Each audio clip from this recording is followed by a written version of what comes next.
First subjective পরীক্ষা একদম দোরগোড়ায় এসে উপস্থিত হয়েছে।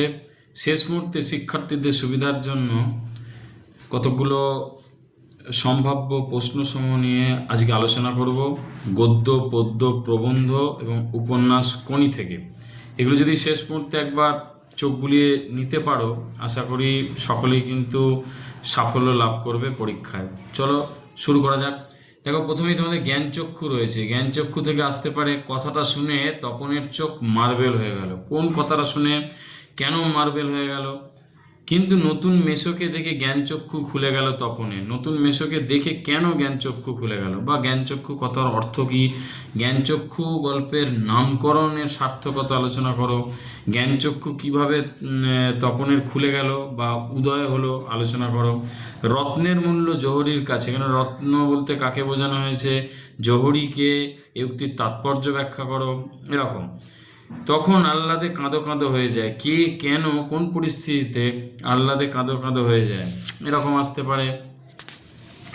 তারপরে করতে পারো, পৃথিবীতে এমন অলৌকিক ঘটনাও ঘটে। কোন ঘটনাকে অলৌকিক বলা হয়েছে এবং কেন?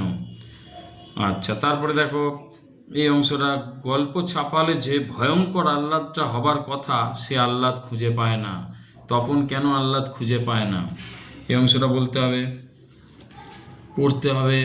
তারপরে এখান থেকে করতে পারো, এমন সময় ঘটলো সেই ঘটনা। কোন ঘটনা ঘটার কথা বলা হচ্ছে?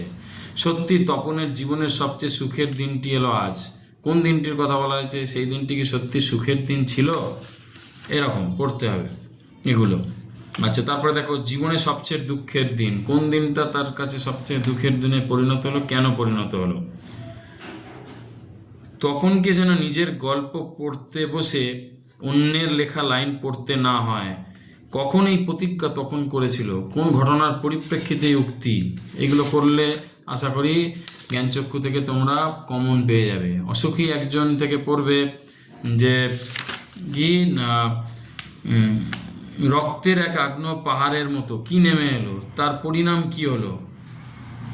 বা সব চূর্ণ হয়ে গেল, জ্বলে গেল আগুনে। কোন কোন জিনিস চূর্ণ হয়ে গেল, কোন কোন জিনিস ধ্বংসস্তূপে পরিণত হলো, তার বিবরণ চাইতে পারে।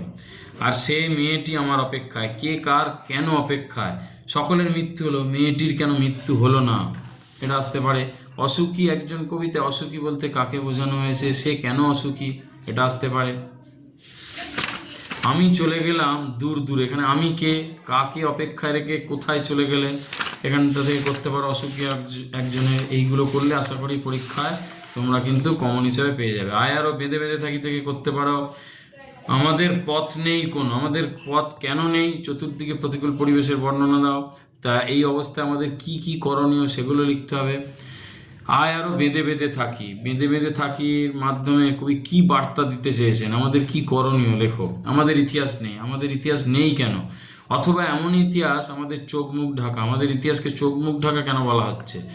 পৃথিবী হয়তো গেছে মরে, পৃথিবী হয়তো বেঁচে আছে, এমন উক্তির কারণ লেখো।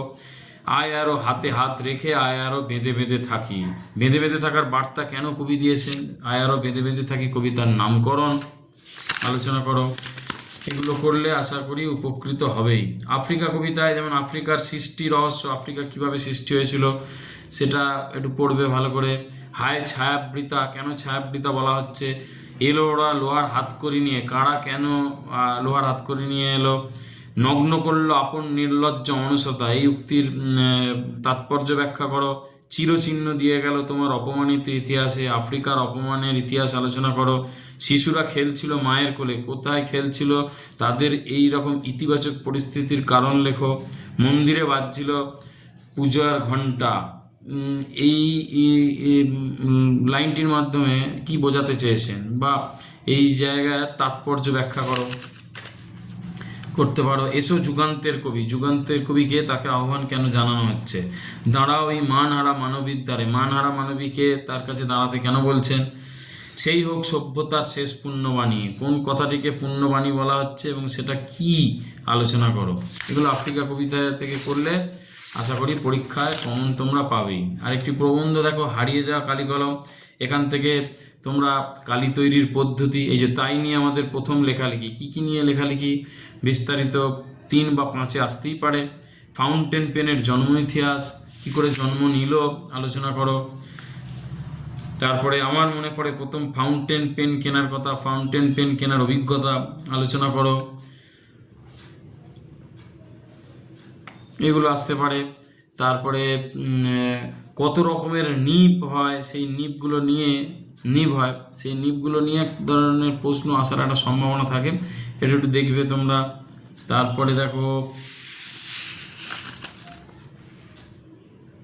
ক্যালিগ্রাফিস্ট কাদের বলা হয়, তাদের সম্পর্কে আলোচনা করো। লেখালেখির অফিস, তাও কারোর কাছে কলম নেই, তার জন্য প্রাবন্ধিকের যে দুঃখ অভিমান এই প্রবন্ধে পাওয়া যায়, সেটি আলোচনা করো। বিস্ফোরণ, কলম বিস্ফোরণ এমন উক্তির কারণ আলোচনা করো। বা কলমে কায়স্থ শ্রেণী গোপেতে রাজপুত কেন বলা হচ্ছে, তাৎপর্য লেখো। এই হচ্ছে তোমার গদ্য, পদ্য এবং প্রবন্ধের সাজেশান। মানে আয়ারও বেঁধে বেঁধে থাকি, জ্ঞানচক্ষু, আফ্রিকা হারিয়ে যাওয়া, কালিকলম, অসুখী একজন। আর কোনি থেকে তোমরা করবে এবারে, বিশেষ করে বিষ্ণুধরের ডায়েটিং, মারাত্মক মারাত্মক ইম্পর্টেন্ট তোমাদের জন্য। যেমন খাওয়ায় আমার লোভ নেই, ডায়েটিং করি, ডায়েটিংয়ের বর্ণনা দাও। তারপরে এখান থেকে করতে পারো, আচ্ছা শরীরটাকে চাকর বানানো, সেটা কি ব্যাপার, শরীরকে কীভাবে চাকর করা যায়, ক্ষিতীশ সেই ব্যাপারে কি পরামর্শ দিচ্ছে। আজ ক্লাবের একটা মিটিং আছে, মিটিংয়ে কি হয়েছিল, মিটিংয়ে ক্লাবে কর্তারা কি ক্ষিতীশের বিরুদ্ধে কী কী অভিযোগ করেছিল, সেই অভিযোগগুলো আলোচনা করো।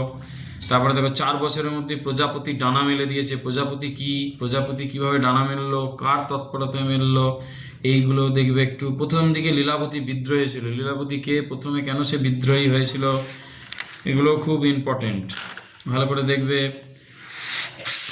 তারপরে এখান থেকে আর ইম্পর্টেন্ট হচ্ছে নেতাজি বালক সংঘের উদ্যোগে 20 ঘন্টা অবিরাম ভ্রমণ প্রতিযোগিতা সম্পর্কে আলোচনা করো। এই জায়গাগুলো ভালো করে দেখতে হবে। আর দেখবে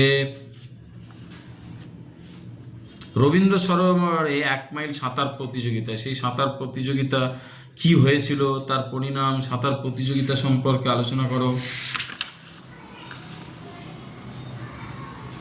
আমি আপনার বোনকে সাঁতার শেখাতে চাই, কে কাকে উদ্দেশ্য করে উক্তি করেছে, কেন এই উক্তি আলোচনা করো।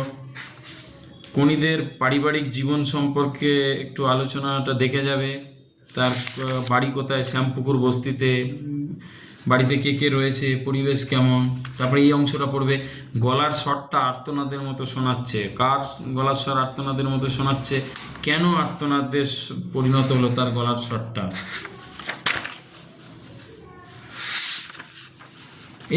এইগুলো যদি মোটামুটি তোমরা অনুসরণ করো গদ্য, পদ্য, প্রবন্ধ এবং উপন্যাসে কোনির, তাহলে কিন্তু এই 2-1 দিনের মধ্যে তোমাদের যে ফার্স্ট সাবজেক্টের পরীক্ষা, তাতে কিন্তু কমন পাবেই এবং তোমরা যথোপযুক্ত উত্তর লিখতে পারবে আশা করি।